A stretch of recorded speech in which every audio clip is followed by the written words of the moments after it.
8वां अध्याय श्री दुर्गा सप्तशती। रक्तबीज वध।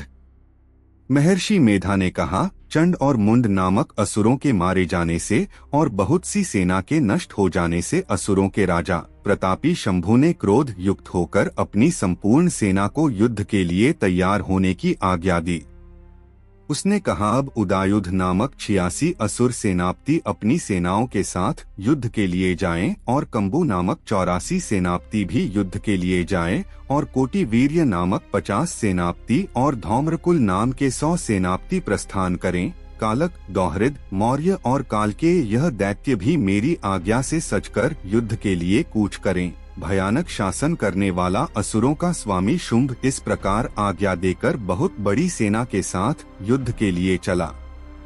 उसकी सेना को अपनी ओर आता देखकर चंडिका ने अपनी धनुष की टंकोर से पृथ्वी और आकाश के बीच का भाग गुंजा दिया। हे राजन, इसके पश्चात देवी के सिंह ने दहाड़ना आरंभ कर दिया और अंबिका के घंटे के शब्दों ने उस ध्वनि को और भी बढ़ा दिया। धनुष की टंकार, शेर की दहाड़ और घंटे के शब्द से पृथ्वी और आकाश के बीच का भाग गूंज उठा और इसके साथ ही देवी ने अपने मुख को और भी भयानक बना लिया। ऐसे भयंकर शब्द को सुनकर राक्षसी सेना ने देवी तथा सिंह को चारों ओर से घेर लिया।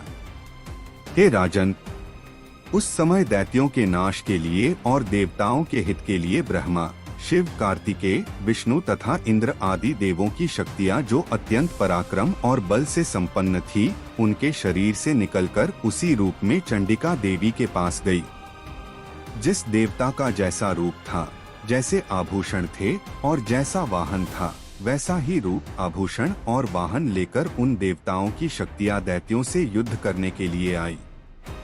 हंस युक्त विमान में बैठकर और रुद्राक्ष की माला तथा कमंडलू धारण करके ब्रह्मा जी की शक्ति आई। वृषभ पर सवार होकर, हाथ में त्रिशूल लेकर, महानाग का कंकण पहनकर और चंद्ररेखा से भूषित होकर भगवान शंकर की शक्ति माहेश्वरी आई और मोर पर आरूढ़ होकर हाथ में शक्ति लिए दैत्यों से युद्ध करने के लिए कार्तिकेय जी की शक्ति उन्हीं का रूप धारण करके आई। भगवान विष्णु की शक्ति गरुड़ पर सवार होकर शंख, चक्र, श्रांग, गदा, धनुष तथा खंड हाथ में लिए हुए आई। श्रीहरि की शक्ति वाराही, वाराह का शरीर धारण करके आई और नृसिंह के समान शरीर धारण करके उनकी शक्ति नारसिंही भी आई। उसकी गर्दन के झटकों से आकाश के तारे टूट पड़ते थे और इसी प्रकार देवराज इंद्र की शक्ति ऐन्द्री भी ऐरावत के ऊपर सवार होकर आई। पश्चात इन देव शक्तियों से घिरे हुए भगवान शंकर ने चंडिका से कहा, मेरी प्रसन्नता के लिए तुम शीघ्र ही इन असुरों को मारो।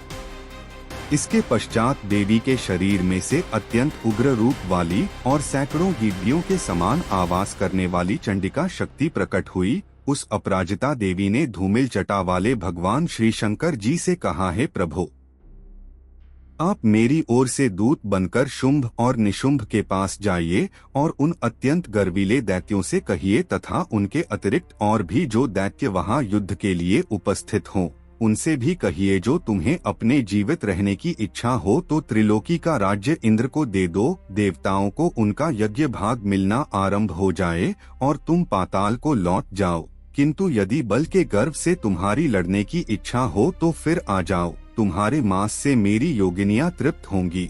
चूंकि उस देवी ने भगवान शंकर को दूत के कार्य में नियुक्त किया था, इसलिए वह संसार में शिवदूती के नाम से विख्यात हुई। भगवान शंकर से देवी का संदेश पाकर उन दैत्यों के क्रोध का कोई आर पार न रहा और वह जिस स्थान पर देवी विराजमान थी वहां पहुँचे और जाने के साथ ही उस पर बाणों और शक्तियों की वर्षा करने लगे। देवी ने उनके फेंके हुए बाणों, शक्तियों, त्रिशूल और फरसों को अपने बाणों से काट डाला और काली देवी उस देवी के साथ आगे खड़ी होकर शत्रुओं को त्रिशूल से विदीर्ण करने लगी और खटवाम से कुचलने लगी। ब्राह्मणी जिस तरफ दौड़ती थी, उसी तरफ अपने कमंडलू का जल छिड़ककर दैत्यों के वीर्य व बल को नष्ट कर देती थी और इसी प्रकार माहेश्वरी त्रिशूल से, वैष्णवी चक्र से और अत्यंत कोप वाली कौमारी शक्ति द्वारा असुरों को मार रही थी और ऐन्द्री के बाजू के प्रहार से सैकड़ों दैत्य रक्त की नदियां बहाते हुए पृथ्वी पर सो गए। वाराही ने कितने ही राक्षसों को अपनी थूथन द्वारा मृत्यु के घाट उतार दिया। दाढ़ों के अग्रभाग से कितने ही राक्षसों की छाती को चीर डाला और चक्र की चोट से कितनों को ही विदीर्ण करके धरती पर डाल दिया। बड़े 2 राक्षसों को नारसिंही अपने नखों से विदीर्ण करके भक्षण कर रही थी और सिंहनाद से चारों दिशाओं को गुंजाती हुई रणभूमि में विचर रही थी। शिवदूती के प्रचंड अट्टहास से कितने ही दैत्य भयभीत होकर पृथ्वी पर गिर पड़े और उनके गिरते ही वह उनको भक्षण कर गई। इस तरह क्रोध में भरे हुए मातृगणों द्वारा नाना प्रकार के उपायों से बड़े बड़े असुरों को मरते हुए देखकर राक्षसी सेना भाग खड़ी हुई और उनको इस प्रकार भागता देखकर रक्तबीज नामक महापराक्रमी राक्षस क्रोध में भरकर युद्ध के लिए आगे बढ़ा। उसके शरीर से रक्त की बूंदें पृथ्वी पर जैसे ही गिरती थी, तुरंत वैसे ही शरीर वाला तथा वैसा ही बलवान दैत्य पृथ्वी से उत्पन्न हो जाता था। रक्तबीज गदा हाथ में लेकर ऐन्द्री के साथ युद्ध करने लगा।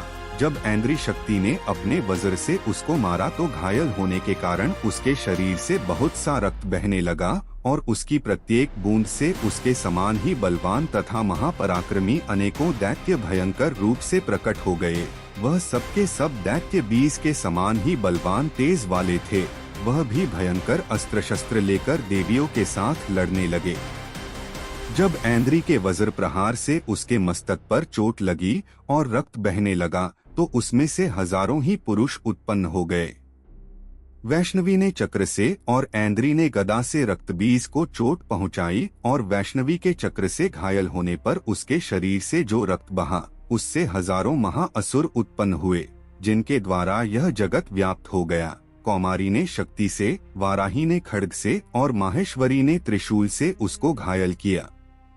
इस प्रकार क्रोध में भरकर उस महादैत्य ने सब मातृ शक्तियों पर पृथक पृथक गदा से प्रहार किया और माताओं ने शक्ति तथा शूल इत्यादि से उसको बार बार घायल किया। उससे सैकड़ों महादैत्य उत्पन्न हुए और इस प्रकार उस रक्तबीज के रुधिर से उत्पन्न हुए असुरों से संपूर्ण जगत व्याप्त हो गया, जिससे देवताओं को भय हुआ। देवताओं को भयभीत देखकर चंडिका ने काली से कहा, हे चामुंडे, अपने मुख को बड़ा करो और मेरे शस्त्रघात से उत्पन्न हुए रक्त बिंदुओं तथा रक्त बिंदुओं से उत्पन्न हुए महाअसुरों को तुम अपने इस मुख से भक्षण करती जाओ। इस प्रकार रक्त बिंदुओं से उत्पन्न हुए महादैत्यों को भक्षण करती हुई तुम रणभूमि में विचरो। इस प्रकार रक्त क्षीण होने से यह दैत्य नष्ट हो जाएगा। तुम्हारे भक्षण करने के कारण अन्य दैत्य नहीं होंगे। काली से इस प्रकार कहकर चंडिका देवी ने रक्तबीज पर अपने त्रिशूल से प्रहार किया और काली देवी ने अपने मुख में उसका रक्त ले लिया। तब उसने गदा से चंडिका पर प्रहार किया। प्रहार से चंडिका को तनिक भी कष्ट न हुआ, किंतु रक्तबीज के शरीर से बहुत सा रक्त बहने लगा, लेकिन उसके गिरने के साथ ही काली ने उसको अपने मुख में ले लिया। काली के मुख में उस रक्त से जो असुर उत्पन्न हुए उनको उसने भक्षण कर लिया और रक्त को पीती गई। तदंतर देवी ने रक्तबीज को, जिसका की खून काली ने पिया था, चंडिका ने उस दैत्य को वज्र, बाण, खड्ग तथा रिष्टि इत्यादि से मार डाला। हे राजन, अनेक प्रकार के शस्त्रों से मारा हुआ और खून से वंचित वह महादैत्य रक्तबीज पृथ्वी पर गिर पड़ा। हे राजन, उसके गिरने से देवता अत्यंत प्रसन्न हुए और माताएं उन असुरों का रक्त पीने के पश्चात उद्धत होकर नृत्य करने लगी।